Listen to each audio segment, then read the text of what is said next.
narito ang mga balita mula sa iba't ibang panig ng mundo. Ito ang Eagle News International Filipino Edition. Ngayon ay araw ng Biyernes, Disyembre 25, 2020. Sa ating headlines. Russian President Vladimir Putin naniniwala na walang magiging pagbabago sa relasyon ng Russia at Estados Unidos kapag naupo na sa pwesto si US President-elect Joe Biden. US President-elect Joe Biden napili ang isa pang Latino na si Miguel Cardona para maging US Education Secretary. Europe, niluwagan na ang ipinapatupad na travel ban sa Britanya matapos higpitan ang restrictions sa layuning mapigilan ang paglaganap ng bagong strain ng COVID-19. Argentina, unang Latin American country na naglabas na ng emergency authorization sa Russian Sputnik V coronavirus vaccine para magamit sa kanilang bansa.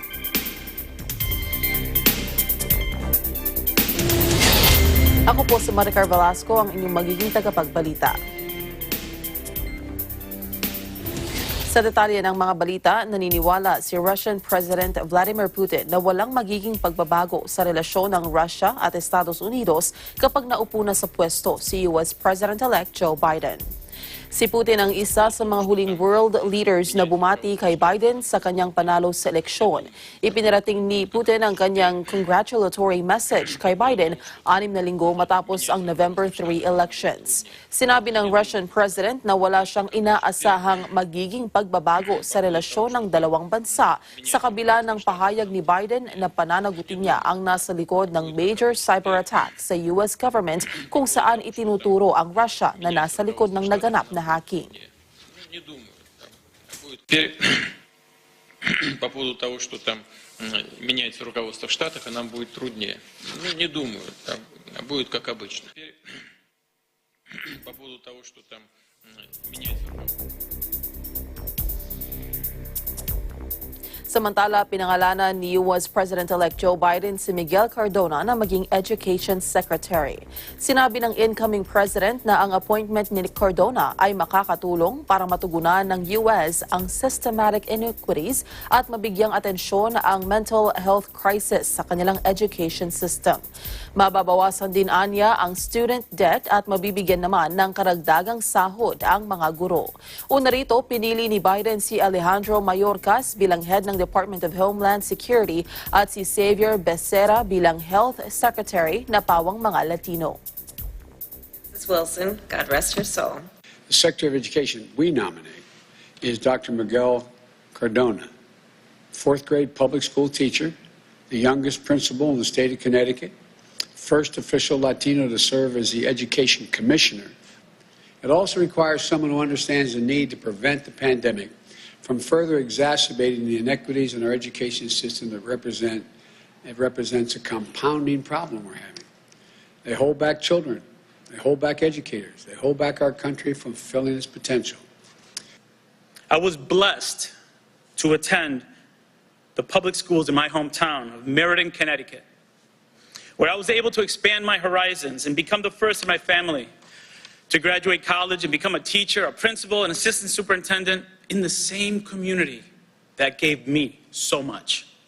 And I, being bilingual and bicultural, am as American as apple pie and rice and beans. For me, education was the great equalizer. But for too many students, your zip code and your skin color remain the best predictor of the opportunities you'll have in your lifetime.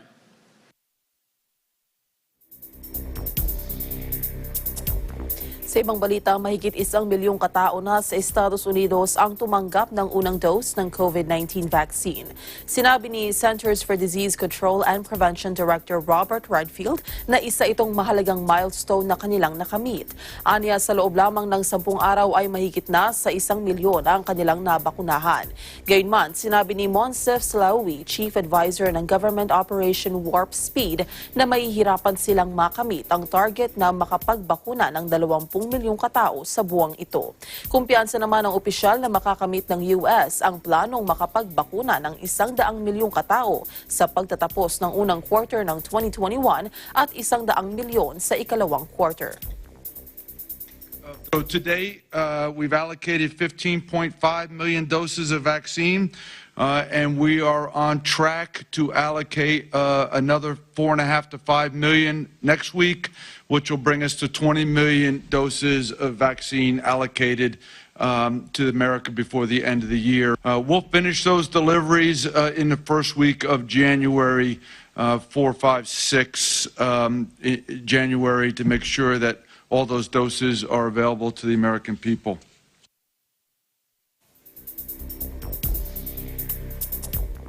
Sinimulan na ng New York City ang pagsasailalim sa mga international visitors sa quarantine para mapigilan ang pagkalat ng bagong variant ng coronavirus mula sa United Kingdom. Sinabi ni Mayor Bill de Blasio na lahat ng international travelers sa New York City ay isa sa ilalim na sa quarantine.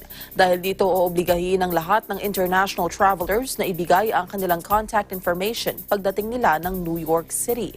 Ang mga mapapatunayang lumalabag sa quarantine orders ay pagmumultahin ng $1,000 kada araw.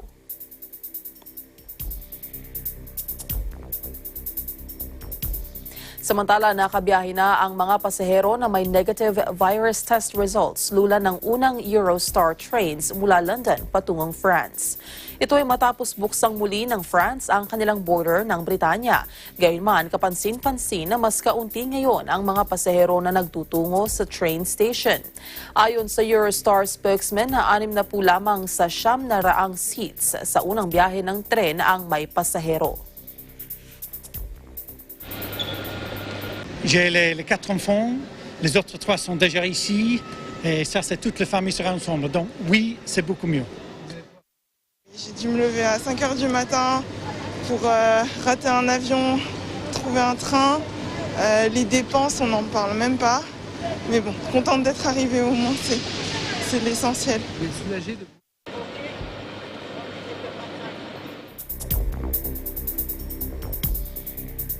Niluwagan na ng Europe ang ipinapatupad na travel ban sa Britain matapos higpitan ang restrictions sa layuning mapigilan ang paglaganap ng bagong strain ng COVID-19 sa United Kingdom. Hinikayat din ng European Commission ang mga urged EU nations na muling buksan ang kanilang border sa Britain at palitan ang ipinapatupad na blockades ng mandatory test sa mga dumarating na travelers. Una rito, niluwagan ng France ang ipinapatupad at 48-hour blockade matapos ma-stranded ang libu-libong lorry drivers sa border ng UK at France. Some of it may be because of the disruption, and I think people, if it's not resolved quickly, I think people will start to panic buy. The situation inside was a bit crowded. People not respect the social distancing. Was no food on the shelves. Not so much product to take from the shelves. There's several things I wanted to buy that I couldn't find on the shelves. I've been to a few shops. Yeah, things are starting to slow down in terms of goods that you want to buy.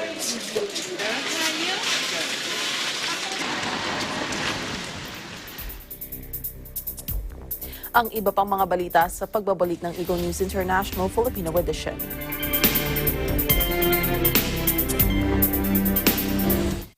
Mga mahalagang pangyayari na naganap di lamang sa bansa, kundi maging sa iba't ibang panig ng mundo, ating balikan sa Pilipinas 2020. Tinutukan ng Eagle News Team sa iba't ibang sulok ng bansa, pati na sa ipayong dagat. Pilipinas 2020. Hatid sa inyo ng Net25, Radyo Agila, EagleNews.ph at ng Eagle News Live. Pilipinas 2020. Abangan! Events happen around us all the time. In our community, in our country, around the world. Events that affect people, move communities, or simply inspire us. Interesting events that people need to know.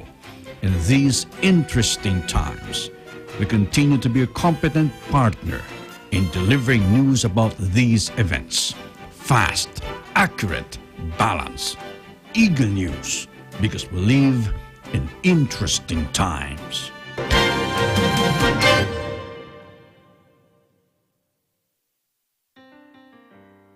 Malalayong lugar ang kanilang narating para maghanap buhay. Tulungan ang pamilyang iniwan sa sariling bayan. Yan ang ating mga overseas Filipino worker.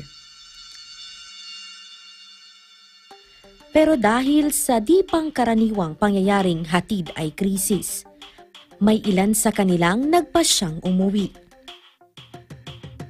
Pinagyaman ang sariling lupain, nagtayo ng negosyo na kasama sa puhunan ang sipag at tiyaga. Ang mga OFW, maraming sakripisyo, ninanais maging kapaki-pakinabang maging sa kanilang pagbabalik bansa. Sapagkat ang ating mga bagong bayani, Pilipino pa rin sa puso at damdamin.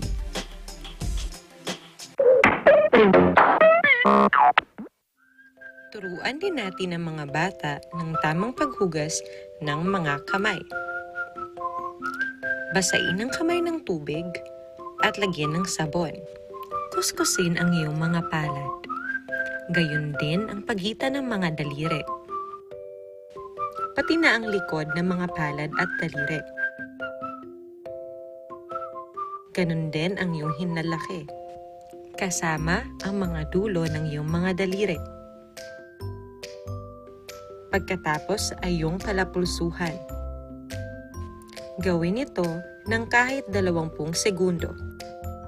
Pagkatapos ay banlawan ng tubig at patuyuin.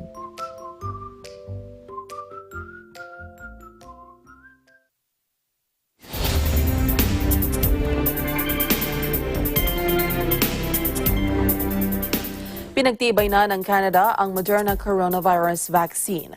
Ang Canada ang ikalawang bansa na nag-aproba sa Moderna vaccine bilang bahagi ng kanilang pagpapalakas sa vaccination campaign laban sa lumalalang second wave ng COVID-19. Sa pagtatapos ng taon, makatatanggap ang Canada ng nasa 168,000 doses ng Moderna vaccine.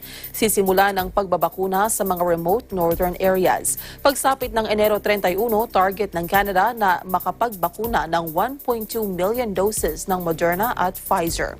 Samantala, ipinahayag ni Canadian Prime Minister Justin Trudeau na palalawigin niya ang 72-hour ban sa mga pasaherong galing ng Britanya hanggang Enero 6 dahil sa pagkakaroon ng bagong variant ng COVID-19. Samantala, natanggap na ng Mexico ang unang batch ng Pfizer-BioNTech coronavirus vaccines, isang araw bago ang planong pagsisimula ng immunization sa kanilang bansa. Dumating ang doses ng bakuna lulan ng courier mula sa US pharmaceutical giant na Pfizer at ng German partner nito na BioNTech. Ayon kay Mexico Foreign Minister Marcelo Ebrard, nauunahing babakunahan ang mga frontline medical personnel. Gagawin na ang unang batch ng vaccination sa Mexican capital at sa northern state ng Coahuila. Sinabi ni Ebrard na ang unang batch ng 1.4 million doses ay dumating mula sa Belgium. May kabuang 34.4 million na bakuna ang nakatakdang i-deliver sa kanilang bansa ng Pfizer. Ang Mexico ay nakapagtala ng 1.34 million COVID-19 cases at nasa 119,495 ang death toll. Ang Mexico ang ika-4 na may pinakamataas na bilang ng nasawi dahil sa virus, kasunod ng Estados Unidos, Brazil at India.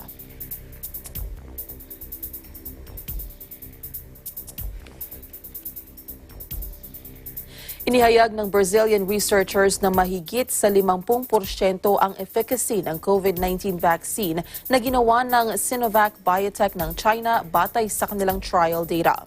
Gayunman, hindi muna inilalabas ng Brazil ang kabuang resulta batay na rin sa kahilingan ng Chinese company. Ang Brazil ang unang bansa na nakakumpleto ng late-stage trial ng naturang bakuna. Ang pagkakabinbin ng paglalabas ng resulta ay isa na naman umanong dagok sa Beijing para makasabay sa mga Western drug makers dahil sa kakulangan ng transparency sa Chinese vaccine.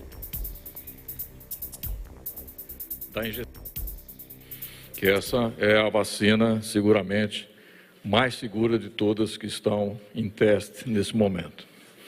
Quer dizer, um excelente perfil de segurança, com manifestações adversas leves, uma frequência muito baixa, sendo que a reação mais presente foi dor no local da injeção. Recebemos também os dados de eficácia. E, como mencionado pelo secretário, nós atingimos o limiar da eficácia que permite o processo de solicitação de uso emergencial.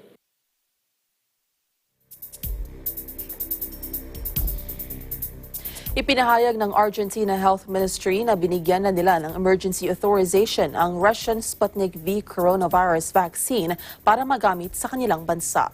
Nakatakda ng dumating sa Argentina ang unang shipment ng 25 million doses ng nasabing bakuna na binili ng Argentine government. Sinabi ni Health Minister Inez Gonzalez Garcia ang pagbibigay ng authorization para sa GAM-COVID-Vac vaccine na tinawag na Sputnik V ay alinsunod sa rekomendasyon ng Argentina Drug Administration Agency. Ayon sa mga developer ng vaccine, 70% itong epektibo. Gayunman, sinasabi ng mga detractors na paraan lang ito ng Russia para palakasin ang kanilang geopolitical influence.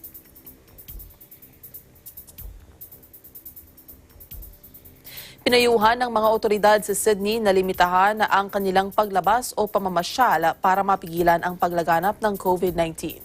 Ngayong araw ay nakapagtala ang Sydney ng 9 na bagong local COVID-19 cases.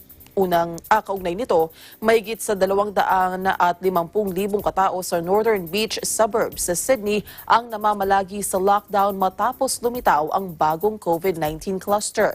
Sinabi naman ng NSW Health na nakapagsagawa na sila ng 60,000 coronavirus tests.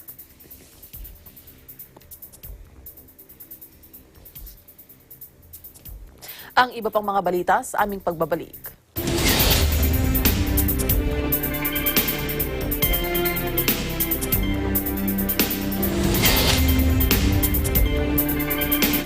Factual. We have to defeat the virus everywhere. Timely information. Balanced. Not only in the country, but also abroad. I'm certain of one thing. Interviews that people need to know. Watch Agila Pilipinas. A 1-hour newscast of reports coming from regional hubs in Luzon, Visayas, and Mindanao. Know the important updates in Asia in ASEAN in Focus.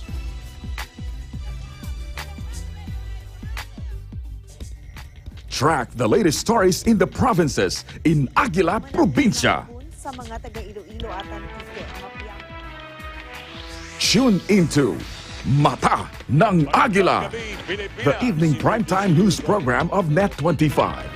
Balanced and objective, Mata ng Agila covers national and international issues, tackles news on business, health, science, and technology, entertainment, sports and human interest features, and current events.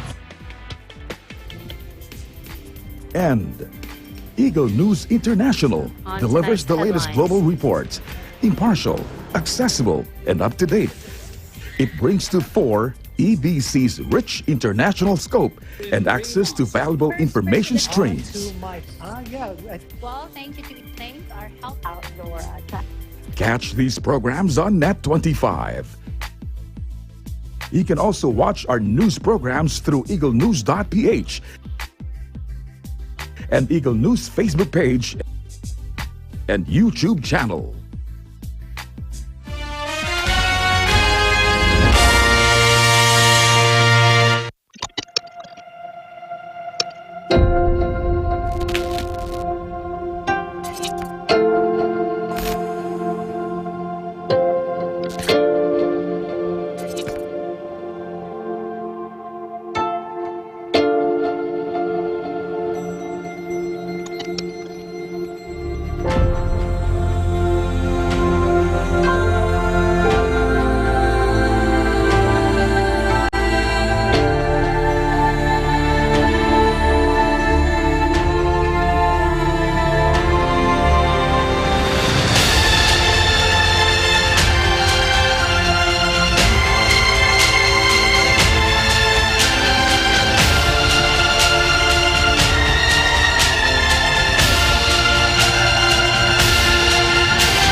Balik tayo sa ating mga balita. Nasunog ang refugee camp sa Bosnia.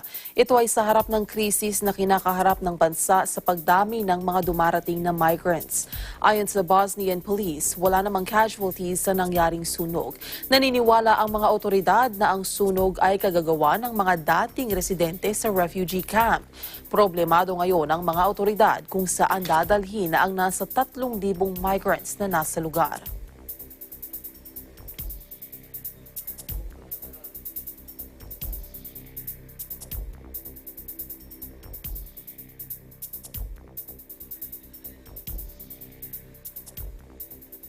Sa ating business news, nakabawi ang karamihan sa global stock markets kabilang ang nasa Britanya. Tumaas din ang halaga ng pound kasunod ang pag-asang makakabuo ang Britanya at European Union ng post-Brexit trade deal. Matapos ang ilang buwang negosasyon sa pagitan ng London at Brussels, inaasahang magkakaroon na ng kasunduan matapos ang mga pagpupulong sa pangunguna ni EU Chief Ursula von der Leyen at British Prime Minister Boris Johnson. Pare-parehong umangat ng 1% ang stock market ng Paris, Frankfurt at London. Bumawi ang mga oil industries mula sa mga pagkalugi sa unang bahagi ng linggo.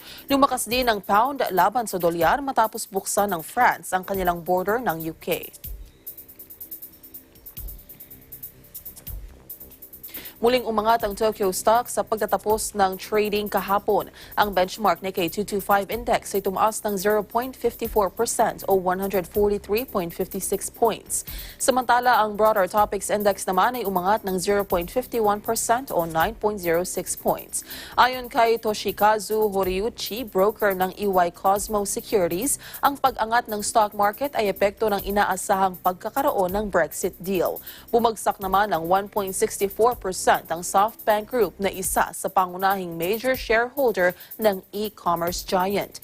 Umangat naman ang Nissan ng 1.84%, ang Honda ay tumaas ng 1.13%, habang ang Toyota ay kumita ng 0.29%.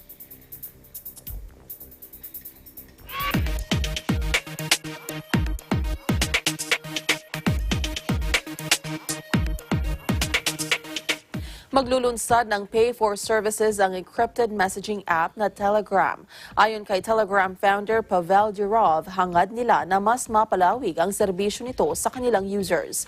Kasabay nito ay maglulunsad din sila ng mga dagdag na features kung saan magagamit rito ang Pay for Services. Kung magiging maayos ang implementasyon nito ay may papatupad ito sa taong 2021. Isa ang Telegram sa popular na social media platforms sa ilang bansa. At sa ating light news, mga residente ng Mumbai sa India na enganyong subukan ang skateboarding matapos ang opisyal na pagbubukas ng isang skatepark. Ang detalye sa report ni Judith Lemera.